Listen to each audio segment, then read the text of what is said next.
Buckle up, basketball fans. Luka Doncic is rewriting the Lakers' history books right before our eyes, and it's got everyone talking. Just imagine a rookie superstar arriving in a new city and immediately dominating like never before, turning heads and breaking barriers. But here's where it gets controversial. Is this level of individual brilliance a game changer for the team, or just a flashy distraction? Stick with me as we dive into the details of his electrifying start to the season, revealing insights most casual viewers might overlook. As an ESPN reporter specializing in the Lakers and the NBA, I've been covering this league since 2005, including stints with the Cavaliers and earlier work on the Lakers beat. Based in Los Angeles, I've witnessed plenty of high-scoring nights. But what happened on Friday against the Minnesota Timberwolves was something special. Luka Doncic, the talented guard from Slovenia, exploded for 49 points in a 128-110 victory, propelling the Lakers past their rivals and obliterating Jerry West's long-standing franchise record of 81 points through the first 2 games of a season. That brings his seasonal total to a whopping 92 points already. Talk about a statement opener. During a post-game chat, Doncic's teammate Austin Reaves was asked a pointed question. Could this phenom realistically average 40 points per game? Reaves didn't hesitate. Yes, he replied confidently. And when pressed further, could he sustain that and propel the team to more wins? Yes, Reaves added, with a touch of awe. He's so good, it's weird. It's statements like these that fuel debates. Is relying on one player's scoring binge the path to championship glory? For beginners in basketball, averaging 40 points means scoring at least that many in each game on average, which is elite territory. Think of it as consistently outshining the opposition in a way that demands perfect shooting, driving, and decision-making. What made this performance even more striking was how the Lakers' offense transformed from their season debut. Remember Tuesday's 119-109 defeat to the Golden State Warriors? Back then, field goal shooting hovered at 54.5%, three-point attempts connected at just 25%, and turnovers piled up to 19.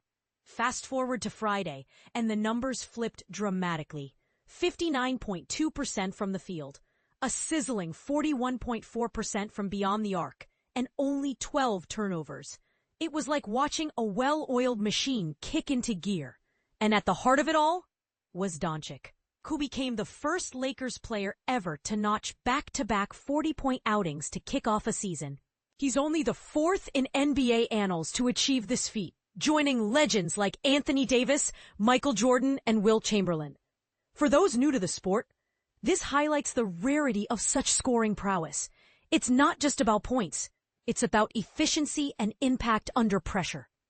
Doncic reflected on the night after going 14 for 23 from the floor, including 5 for 12 on threes, and a near-flawless 16 for 19 at the free throw line. I wish we won the first game, but obviously it's a good comeback, he shared. Minnesota is a tough squad. We had to grind hard to pull this off. Personally, I'm feeling fantastic and focused on victory every single time out. He wasn't alone in the stat sheet, either. 11 rebounds and 8 assists earned him a double-double. That's when a player gets double figures in 2 of the 5 major categories, like points and rebounds, a sign of all-around dominance.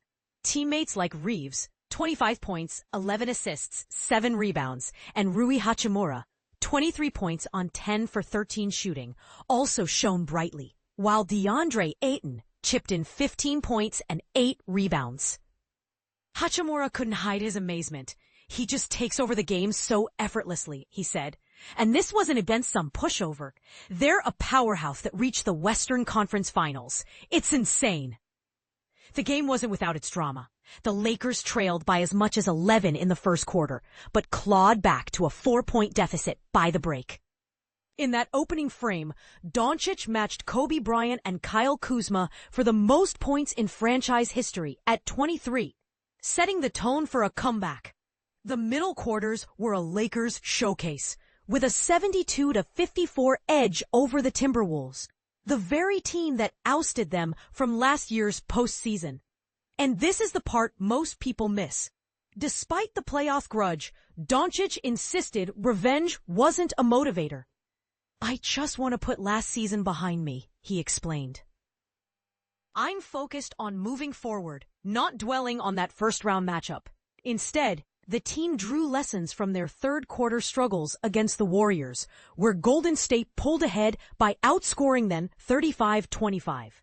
On Friday, proactive moves like leaving the locker room early for extra shooting practice during halftime paid off, helping the Lakers flip the script and win the third quarter 40-31. Coach JJ Redick was thrilled, noting it might be the first time in Lakers history that the opposing team had to call the first timeout in the third. "I had a little celebration with the guys. All right, group, we did it," he recalled. But Redick had one minor critique for his star player in the fourth quarter. With the Lakers up 23 and under 4 minutes left, he noticed Doncic stuck on 48 points and urged him to push for 50. "I was trying to get him there, giving him multiple shots," Redick said, "even a fourth chance. He got fouled but missed the free throws." Doncic did add one more from the line to hit 49, his highest as a Laker yet, before being rested. It was a small blemish on an otherwise perfect night, sparking questions. Should coaches prioritize rest and team balance over chasing individual milestones, especially late in blowout wins? For DeAndre Ayton, this win marked his debut triumph with the Lakers, largely thanks to the player who once gave his former Phoenix Suns nightmares in the playoffs. "It's just like watching from the other bench. You're floored," Ayton admitted. "You think, when will he miss? This can't last." But hey, I was rooting for him to hit 50 tonight. There you have it. A whirlwind start that's equal parts exhilarating and thought-provoking. But here's the controversy at the core. With a superstar like Doncic averaging 40 points, is the Lakers' success built to last? Or is it masking deeper issues, like inconsistent defense or role player development? Critics might argue it's unsustainable and could lead to burnout, while fans see it as the spark for a deep playoff run. What do you think? Does individual brilliance trump team cohesion in today's NBA? If you were coaching this squad, would you let a player chase 50 in a blowout or focus on rest? Share your takes in the comments. Agree, disagree, or add your own twist. Let's keep the conversation going.